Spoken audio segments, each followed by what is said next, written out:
Semuanya, nama aku Kristia Evangelika Duma, aku dari Kimia UI Angkatan 2021. Hari ini kita akan belajar tentang termokimia. Jadi, apa sih termokimia gitu? Kenapa termokimia itu dipelajarin di SMA gitu? Jadi, termokimia ini ada kata termo. Termo itu apa sih? Termo itu artinya kalor atau panas atau suhu gitu. Jadi, bisa dibilang termokimia ini kita mempelajari tentang panas atau kalor. Nah, terus kenapa sih berhubungan dengan kimia? Karena seperti yang kita tahu biasanya kalor atau panas itu biasanya itu dipelajari di fisika. Kenapa dipelajari di kimia gitu? Jadi ternyata termokimia ini adalah cabang ilmu kimia yang mempelajari energi yang menyertai perubahan fisika atau reaksi kimia. Jadi dia ini terjadi di reaksi kimia. Walaupun biasanya kita pelajarin termo atau mempelajari kalor itu di fisika, tapi ternyata reaksi kimia itu juga menghasilkan kalor atau juga menyerap kalor. Makanya dipelajari di termokimia ini. Terus tujuan utama dari termokimia apa sih? Itu untuk pembentukan kriteria untuk ketentuan penentuan kemungkinan atau spontanitas dari transformasi yang diperlukan.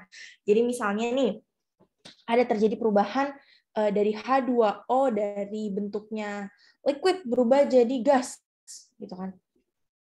Nah, ini kira-kira berubahnya gimana gitu kan? Kita perlu tahu dia tuh berubah, apakah dia menyerap kalor, apakah dia menyerap kalor atau dia melepas kalor itu. Kita perlu tahu. Nah, disitulah kegunaan dari termokimia gitu. Nah, di sini termokimia itu intinya dibagi jadi dua. Apa aja sih? Gitu kan? Jadi termokimia itu dibagi jadi dua, ada reaksi yang cenderung untuk membentuk produk, ada reaksi yang cenderung untuk membentuk reaktan. Apa sih contoh reaksi yang cenderung membentuk produk? Apa sih reaksi yang cenderung membentuk reaktan gitu? Jadi misalnya aku punya H2 plus O2, dia menghasilkan itu kan, ini setaranya. Nah, berarti kalau misalnya dia bentuknya seperti ini, dia bisa dibilang dia cenderung membentuk produk.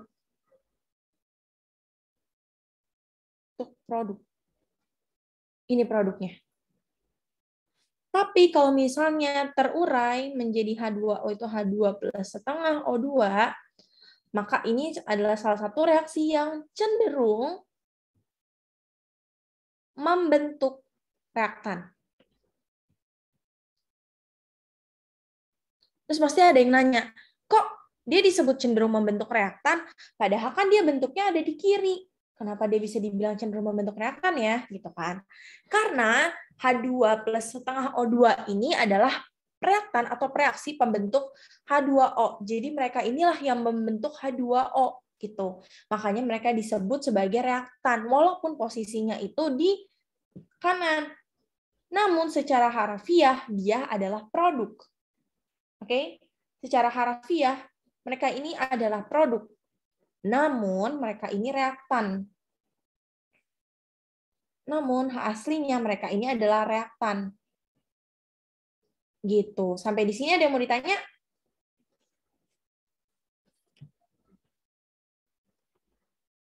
Nggak ada ya? Oke, aman. Oke, aku lanjut ya. Di sini aku bakal ngebahas soal sistem dan lingkungan. Kenapa sih sistem dan lingkungan ini mesti dipelajarin atau mesti dipahamin gitu? Karena sistem dan lingkungan ini tuh penting sebagai persepsi kalian dalam melihat pandangan dalam termokimia gitu. Jadi termokimia itu sistemnya keadaannya itu dibagi jadi dua. Ada keadaan sistem dan keadaan lingkungan. Apa sih kita bisa bilang dia sistem? Kenapa kita bisa menyebutkan dia itu sistem? Gitu. Sistem itu adalah tempat berlangsungnya suatu reaksi dan yang terlibat di dalamnya. Gitu. Jadi misalnya aku punya suatu wadah. Bisa kalian lihat ini ada wadah. Ini adalah sistem. Jadi misalnya dia terjadi suatu reaksi gitu kan. Dia terjadi reaksi ini mengeluarkan misalnya balon udara gitu. Gelembung-gelembung udara, bukan balon deh, gelembung-gelembung udara. Nah, ini tuh disebut sistem. Tapi daerah di sekitar tabung tadi itu kita sebut namanya lingkungan. Karena lingkungan adalah segala sesuatu di luar sistem. Jadi misalnya kalau aku punya contoh lagi, kita punya es batu. Ini misalnya es batu ya.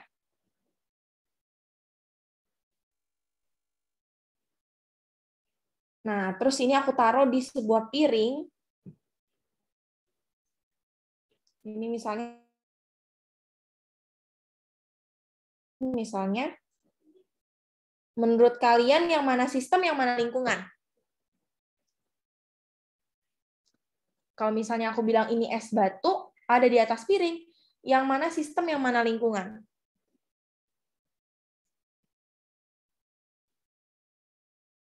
Iya, benar banget. Jadi es itu adalah sistem. Karena es ini tuh bisa menyerap kalor. Es dapat menyerap kalor. Karena dia dapat menyerap kalor, maka piring ini kita sebut lingkungan. Karena piring ini itu ada di luar sistem, di luar es batu. Gitu. Sampai sini aman ya? Untuk persepsi sistem dan lingkungan. Oke, aku lanjut ke apa itu reaktan. Jadi apa sih itu reaktan? Dari tadi kita ngebahas ada sistem yang cenderung membentuk produk, ada sistem yang cenderung membentuk reaktan, tapi kita nggak tahu apa itu reaktan, apa itu produk, gitu kan? Kaget, maaf. Kak, Ya? mau nanya yang permisalan yang tadi itu dong, Kak, yang sistem sama lingkungan. Oke, boleh. Masih boleh minta tolong jelasin lagi nggak? Masih agak bingung. Oh, oke. Jadi sistem itu apa sih? Sistem itu adalah tempat berlangsungnya suatu reaksi dan yang terlibat di dalamnya. Jadi kenapa aku bisa bilang kalau es ini adalah sistem? Karena es ini itu terjadi reaksi di mana H2O dari solid dia berubah menjadi H2O liquid. Ya nggak?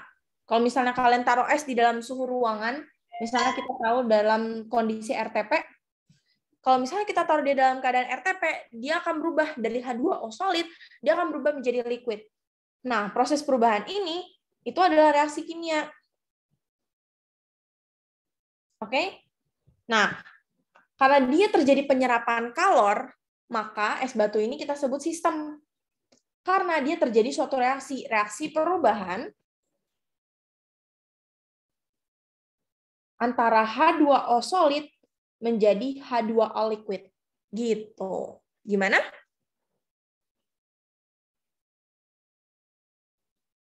Kira-kira paham nggak? Kalau yang itu berarti ke sistem ya, Kak, ya? Iya, jadi es batu ini kita sebut sistem. Jadi es batu ini adalah sistem. Gitu. Oke. Sip, aku lanjut ya. Jadi apa itu reaktan? Oke, kita tadi udah ngebahas ada sistem yang cenderung membentuk ada suatu reaksi yang cenderung membentuk produk, ada reaksi yang cenderung membentuk reaktan gitu. Terus apa gitu kan? Apa itu reaktan? Jadi reaktan itu adalah bahan awal dalam kimia reaksi yang mengalami perubahan kimia di mana ikatan kimia yang ada rusak dan baru dibentuk untuk membuat produk gitu. Jadi misalnya aku punya reaktan A2, nyaru nggak warnanya? Nyaru ya? Aku ganti deh. Warnanya jadi hijau deh.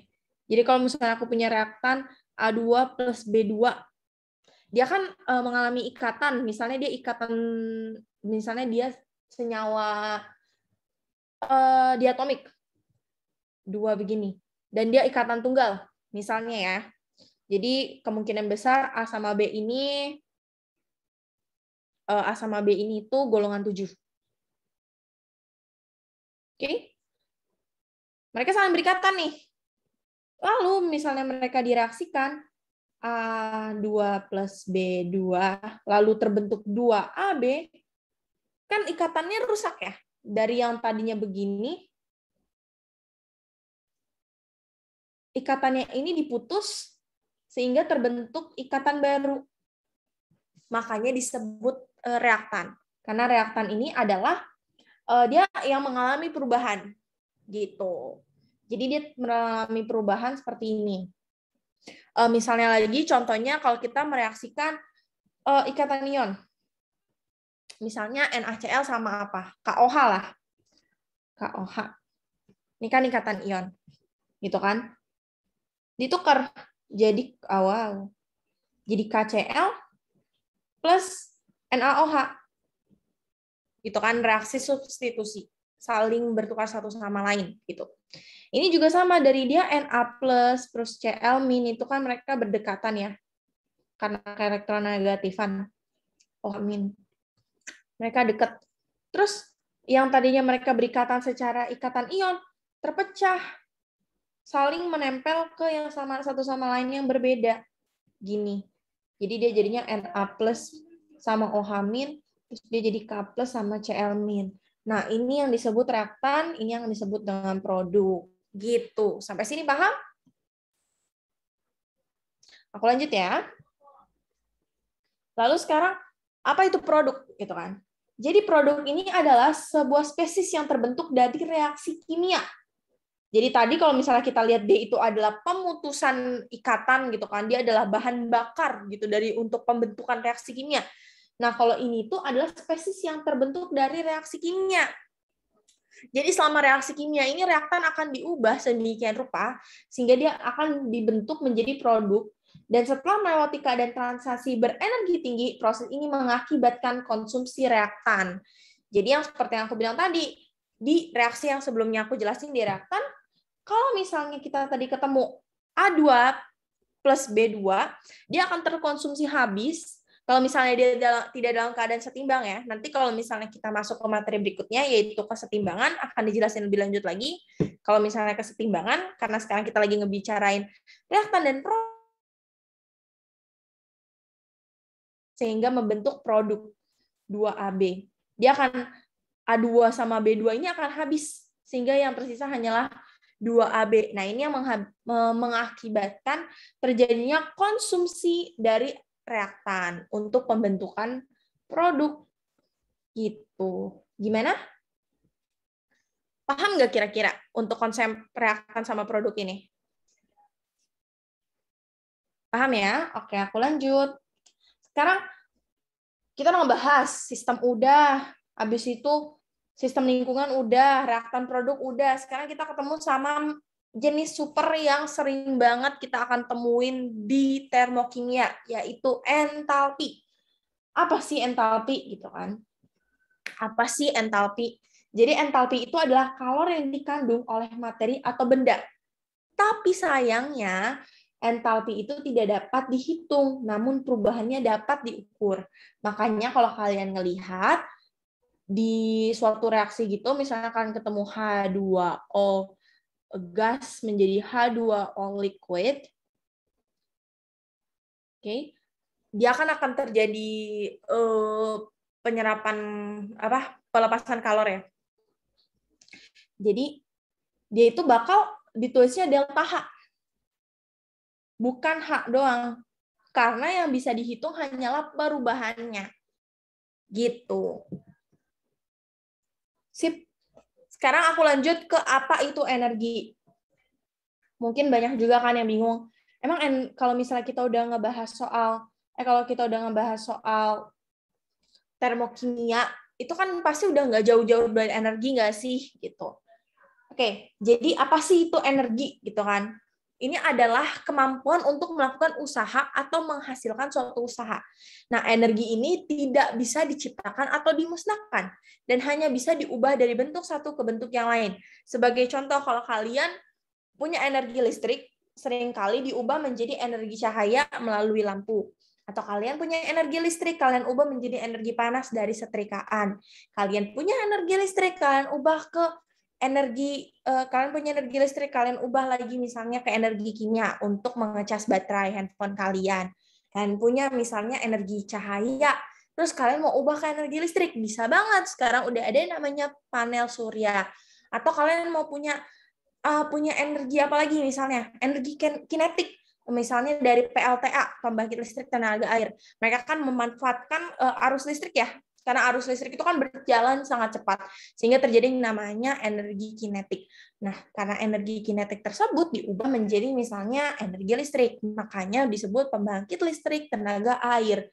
walaupun tidak menggunakan air, dia menggunakan kecepatan arus dari air. Gitu. Itu adalah salah satu contoh di mana energi itu tidak bisa diciptakan maupun tidak bisa dimusnahkan.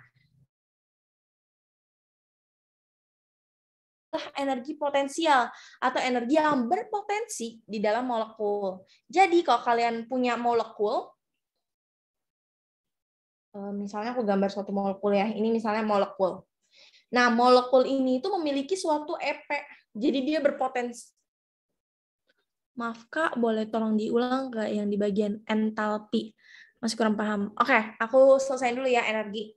Jadi kalau misalnya kita punya molekul ini tuh memiliki potensi untuk menghasilkan energi. Gitu. Makanya yang di kimia itu yang kita pelajarin EP doang. Tapi kalau misalnya kalian masuk ke fisika, nanti kan ada namanya fisika inti akan belajar lagi tuh kecepatan molekul dan sebagainya, itu akan dipelajari di fisika. Tapi untuk di kimia kita akan berfokus kepada energi potensial gitu. Terus energi itu dibagi jadi dua. Ada energi usaha. Nah, usaha ini tuh suatu gaya yang bekerja sehingga benda bisa bergerak, sama efek dari ininya tuh sama satu lagi panas. Nah, panas itu perpindahan energi. Nah, ini tuh maksudnya interaksi termal gitu. Nah, terus kenapa tadi aku bilang kalau misalnya sudut pandang sistem dan sudut pandang lingkungan itu penting gitu. Padahal kan sebenarnya nggak yang gimana-gimana gitu kan, kalau misalnya kita menganggap itu sama aja, nggak apa-apa gitu. Beda. Kenapa? Karena seperti yang aku bilang tadi, kalau perubahan dari energi itu nol, perubahan dari energi itu nol, jadi karena perubahan energi itu nol, bentar. Jadi karena perubahan energi, perubahan energi, maaf. Aku ulang ya guys, bentar. Oke, jadi energi itu kan balik lagi nggak bisa dimusnahkan ataupun nggak bisa diciptakan, sehingga dia itu nol.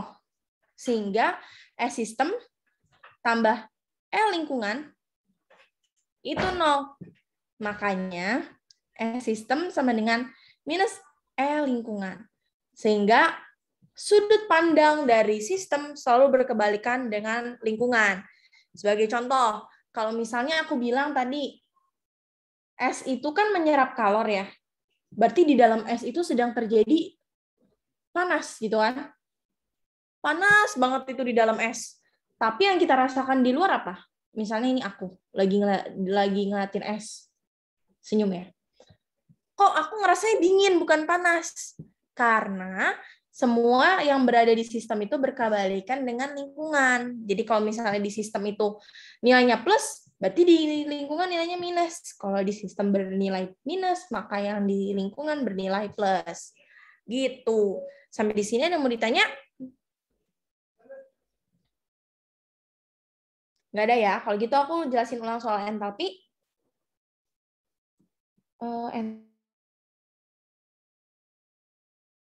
Itu adalah kalor yang dikandung oleh materi atau benda. Nah, entalpi ini itu tidak dapat dihitung maupun tidak dapat jadi belum sampai sekarang belum ada rumus yang bisa kita pastikan untuk menentukan jumlah entalpi itu berapa. Pasti dari jumlah entalpi. Tapi kita bisa menghitung perubahan entalpi atau delta H-nya. Kita nggak bisa tahu nih hanya berapa. Nah, kita bisa tahu delta H-nya itu berapa. Nah, itu biasanya diukur. Gitu. Nanti biasanya ada datanya kok. Atau ada rumusnya. Nanti aku jelasin lagi. Rumus untuk mencari delta H. Kira-kira paham nggak? Oke, sudah paham ya? Oke, sip. Aku lanjut. Karena kita udah tahu nih energi itu apa. Sekarang aku mau kalian kenal sama dua sobat kita dari termokimia, yaitu eksoterm dan endoterm. Apa sih eksoterm dan apa itu endoterm? Oke. Sip. Jadi apa sih itu eksoterm? Eksoterm itu adalah di mana kondisi terjadinya pelepasan energi. Intinya eksoterm itu energinya itu dilepas. Sehingga nilainya itu minus. Karena kan dilepas. Beda lagi sama endotherm. Endotherm itu terjadi penyerapan energi. Karena energinya diserap, maka nilainya plus. Nah, itu dulu. Pokoknya mindset-nya adalah karena exotherm itu melepas, maka nilainya itu minus. Kalau misalnya endotherm itu meresap, berarti dia itu plus. Itu mindset-nya. Kedua, kalau exotherm itu karena dia terjadi pelepasan energi, maka energi mengalir dari sistem ke lingkungan. Jadi proses endotherm itu seperti ini. Misalnya aku punya sebuah tabung yang aku reaksikan. Dan dia ini sangat-sangat eksotermik gitu. Karena dia sangat-sangat eksotermik, dia sampai mengalirkan energi sangat banyak di luar. Nah, karena dia menghasilkan energi yang sangat banyak di luar, hawa di lingkungan itu sangat panas. Akan sangat panas. Tapi kalau misalnya, tapi ini jangan dicontoh ya, jangan dicoba ataupun dipraktekkan. Kalian masukin jari kalian ke dalam sini, pasti dingin. Pasti sangat dingin. Gitu, karena eksotermik. Gitu. Bentar, aku... Ini. Karena dia sangat-sangat eksotermik. Beda lagi sama endotermik. Kalau endotermik ini itu energinya mengalir dari lingkungan ke sistem. Jadi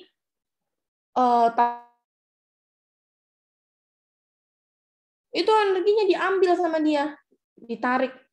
Makanya kalau aku berdiri di samping tabung reaksi ini, aku akan merasa kedinginan. Nggak kedinginan juga sih, aku akan merasakan hawa dingin. Gitu. Sampai di sini ada yang mau ditanyakan?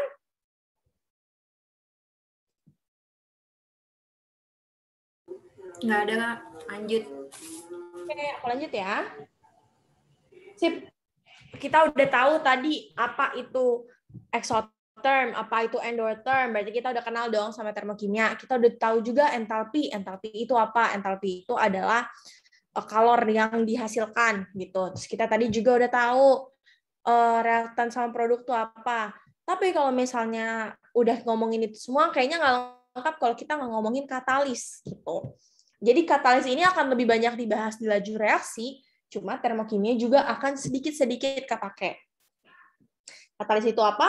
Katalis adalah suatu zat yang dapat mempercepat terjadinya reaksi kimia tanpa dikonsumsi oleh reaksi tersebut. Jadi kalau aku taruh suatu zat misalnya liquid, aku taruh suatu zat gitu kan, untuk membuat dia menjadi gas. Nah, terakhirnya itu dia akan tetap menjadi zat lagi. Dia tidak akan menjadi H2O misalnya liquid, terus plus zat. Dia nggak akan berubah menjadi misalnya H2 zat gitu. Enggak. Terus O2 gitu. Enggak akan kayak gitu. Dia akan tetap menjadi zat pada akhirnya. Makanya dibilang kalau reaksi tanpa dikonsumsi oleh reaksi tersebut gitu. Jadi dia terlibat dalam proses reaksi, namun dia tidak menjadi produk pada akhirnya. Dia akan tetap menjadi katalis gitu. Jadi dia kalau misalnya kalian bikin kue, kalian taruh baking soda itu nggak bereaksi gitu. Dia ya udah bentuknya akan tetap baking soda gitu. Oke, sekarang kita lanjut ke rumusnya. Jadi ini adalah rumus yang akan kita sering pakai di termokimia, yaitu Q sama dengan delta H kali N, di mana Q itu adalah kalor dengan satuan kilojoule, delta H dengan satuan kilojoule per mol, dan N yaitu mol gitu. Jadi rumusnya Q sama dengan delta H kali N. Lanjut lagi, kita akan ke hukum Hess. Oke? Jadi apa sih itu hukum Hess? Apa sih itu hukum Hess gitu? Jadi hukum Hess ini itu biasa digunakan untuk mengerjakan soal-soal yang kalau misalnya kalian lihat dia tuh bertumpuk-tumpuk gitu loh. Bertumpuk-tumpuk reaksinya. Tapi dia ini memiliki syarat gitu. Yang pertama, kalau reaksinya dibalik,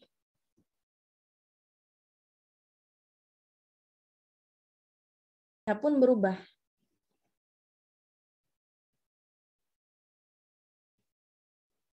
Dua, jika reaksi dibagi, maka delta H juga ikut dibagi. Jika reaksi dikali, maka delta H ikut dikali. Gitu. Sip. Jadi ngikutin gitu ya, Kak? Iya, benar. Jadi dia akan ngikutin. Kalau misalnya dia dibalik, tandanya itu berubah. Pokoknya dia akan mengikuti reaksinya. Karena ini hitungannya per mol. Jadi koefisiennya pun ngikut. Gitu. Aku ambil contoh soal ya. Misalnya aku punya contoh soal gini. Ada H2. Kita mau nyari berapa sih kalau misalnya kita mau cari H2O dari solid, dia berubah menjadi, contohnya jadi gas gitu. Nah, kita lihat nih, kita kan butuh H2O-nya nih. Kita nggak boleh bikin dia dicoret, maka langsung kita turunin. H2O solid.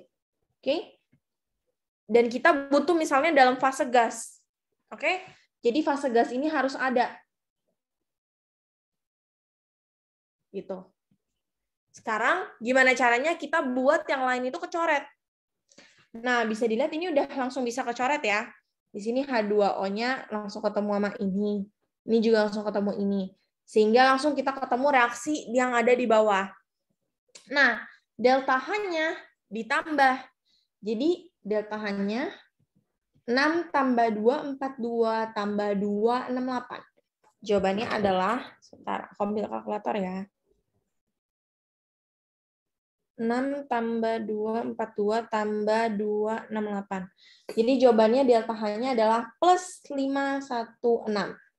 Sehingga sifatnya adalah endotermik atau eksotermik? Endo, Kak. Endotermik. Jadi dia endotermik ya. Oke.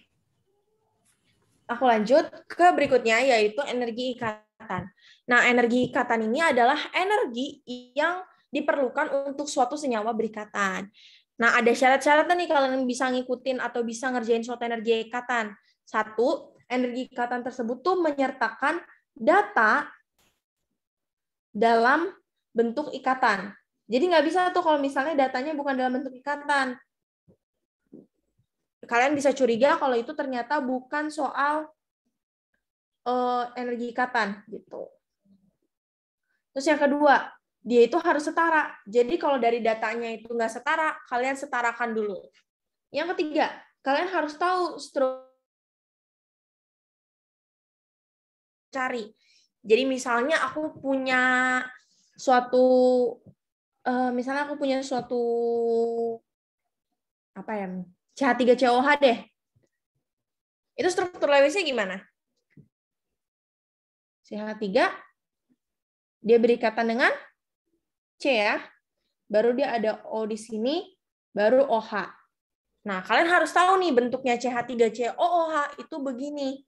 Dia ada satu, aku pakai warna lainnya. Dia ada satu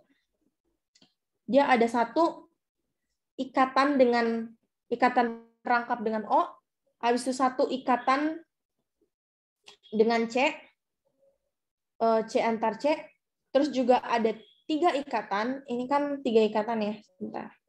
Supaya bisa kelihatan jelas. Ini kan ada 3 ikatan ya.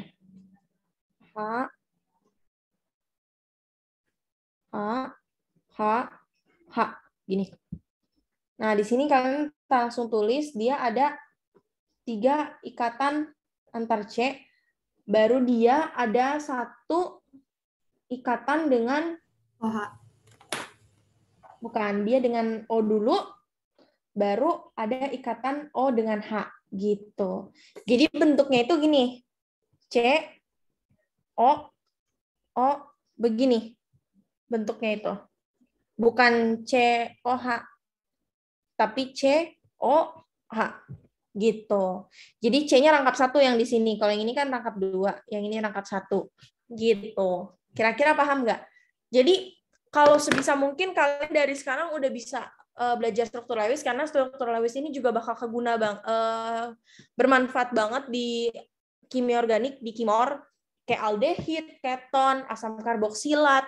Itu semua kalian bisa identifikasi kalau kalian udah tahu struktur Lewisnya. Jadi kalau bisa dari sekarang udah dicoba-coba nih struktur Lewis gini, dicoba-coba kalau misalnya molekulnya begini bentuk struktur Lewisnya gimana ya gitu, supaya lebih paham. Oke, terakhir kita ke perubahan entalpi. Nah, kalau tadi aku lupa ke rumusnya. Jadi untuk rumus energi ikatan itu adalah E kiri kurang E kanan. Jadi kita pakai jadi energi ikatannya itu kiri dulu, reaktan dikurang sama energinya produk. Kita ketemu energi untuk berikatan. Gitu. Jadi energi ikatan itu energi untuk membuat ikatan baru. Jadi nggak mungkin dong kalau energi untuk membuat ikatan baru kita dari E kanan kurang E kiri. Jadi pasti E kiri kurang E kanan. Gitu. Terus lanjut. Kita ke perubahan entalpi. Karena kita mau nyari perubahan entalpi, maka haruslah kita NH-nya itu. Kenapa? Karena energi yang di kiri itu kan energi reaktan. Sedangkan kita perlu tahu dia berubahnya gimana entalpinya. Makanya yang dikurang itu kanannya dulu. Kayak gitu. Oke. Materinya sampai di sini, ada yang mau ditanya?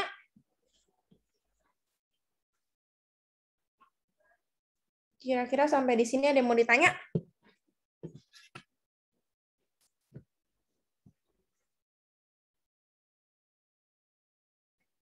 Nggak ada ya? Oke, kalau nggak ada, kelasnya sampai di sini. Harusnya ada latihan soal, cuma kayaknya nggak keburu karena maaf banget, aku ada urusan di jam 8. Jadi paling nanti latihan soalnya, kalau yang dari Menti PJJ aku bakal kirim ke mentornya supaya bisa dibahas sama mentornya. Paling gitu aja sih. Makasih semuanya. BTW, dokum dulu kali ya, soalnya ini kelas terakhir aku di PJJ. Jadi kita dokum dulu ya. Bentar aku stop share screen. Sip, yang mau on cam